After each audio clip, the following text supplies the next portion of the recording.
So yeah, we're doing pretty good today, guys. Seriously, I'm running through this once again. I always looked up to it. I didn't want to do it, and all of a sudden, it's much more easier to do than just do it. No. Okay, so we get to the 3-5. We put 4-5. Okay, let's go to 3-5.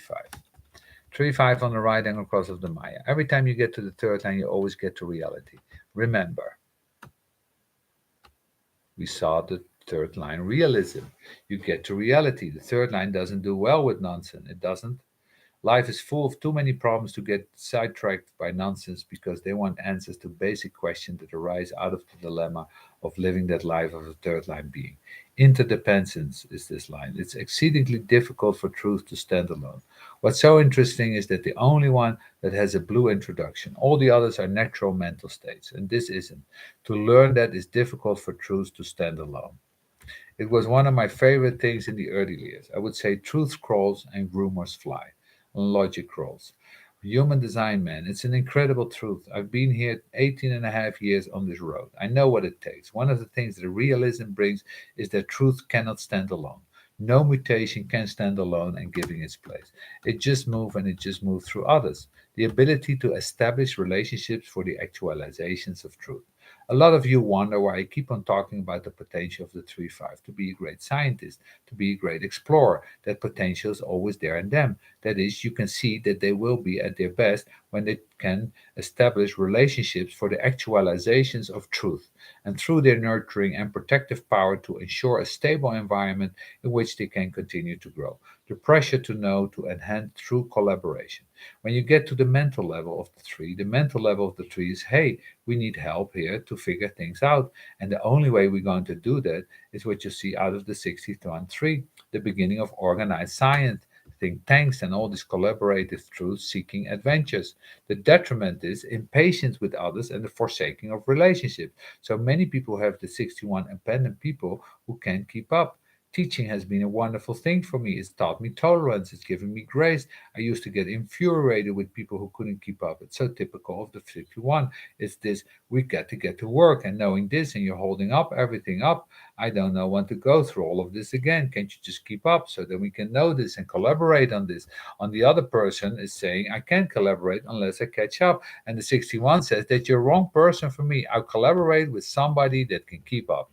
Remember, we've seen it on the mutation how the 3-5 can turn the normal process around. In other words, rather than being there the ones who suffer from their reputation, they will affect the reputation of the other. In other words, here the 3-5 says, you're not smart enough to work with me. You can't keep up with me. How does an individual collaborate? It's such a bizarre thing. All they can do is empower it with inspiration. The social skills are minimal. So if you can empower the right thing of mental quality or response, or however you want to look at it, they find something they can be allied with. You see this in psychic labs where you have a lot of people that basically don't like each other. But they love the fact that within each other they could never go where they are. It's like when you see these beings that put these little machines on Mars, the vast teams of people. And in these vast teams of people, there are people that hate each other and people who want to stick to each other in the back and people who want to move up in the hierarchy. There are people who don't think that the other is smart enough. There's all this stuff, and yet it's all this collaboration that makes the whole process possible. In this sense, the individual recognizes the mutation needs collaborators. That is, needs victims to be empowered within the mutation to drive the process forward. So, yeah, do you see any people you want to collaborate with that are not stepping up to the plate, don't want to study, don't want to follow it? Do you know the earth is a bathtub? Anyway, there's a lot of stories out there. You ever heard about the Taria? Yeah, good morning. We all have free energy. Huh? We're living backwards. Anyway, right angle cross of the Maya, 3-6. Here we go. I think that these are the kinds of beings that surrender very early to the Maya and see clearly that the great truth, that truth in and of itself is subjective, and to without some kind of breakthrough at another plane of consciousness, that there's no way of penetrating to an absolute. There's a resignation here, and the collaboration is a way of releasing pressure rather than a hope for the future.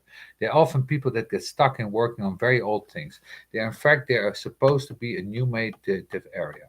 What's interesting about these people is that I'm certain that when I get off the roof, I get if they get that far, that probably when they're going to be their most inspiring and inspired. In other words, I think that these are the late bloomers, the ones that find the inspiration much, much later in life, disillusioned most of their life, in not so much that they haven't been able to collaborate and not because they haven't been able to work on things that are interesting.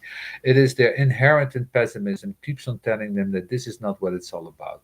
And only the fact that the third line is material keeps them integrated long enough in the process that if they get too far and their intelligence can flower. The age of a Mozart is over. I think that we're looking at a change in the sense that we could call the child prodigy is going to be the post Chiron prodigy. In other words, I think it's a whole thing that is being reversed. Because of the Saturn cycle, early genius was a definitive requirement, and most of the earliest genius, when people were only living 25 years approximately, getting it when you were really young was important because you were going to have a lifetime to flesh it out. Now we have this enormous input, a huge level of input, and it's clear to me that the Chironian phase is an opportunity for a very different kind of inspiration. This inspiration that comes out of examples rather than the inspiration that comes out of the conditioned process. The inspiration that's about a mutually beneficial mutation, which is very different than trying to figure out how to mutate everybody. That's typical for the six underneath. So yeah, it's not for everybody. Human design is not for everybody. It's only a few people that really get it, and the rest, yeah, they're not never supposed to get this or even know this or be able to work with this.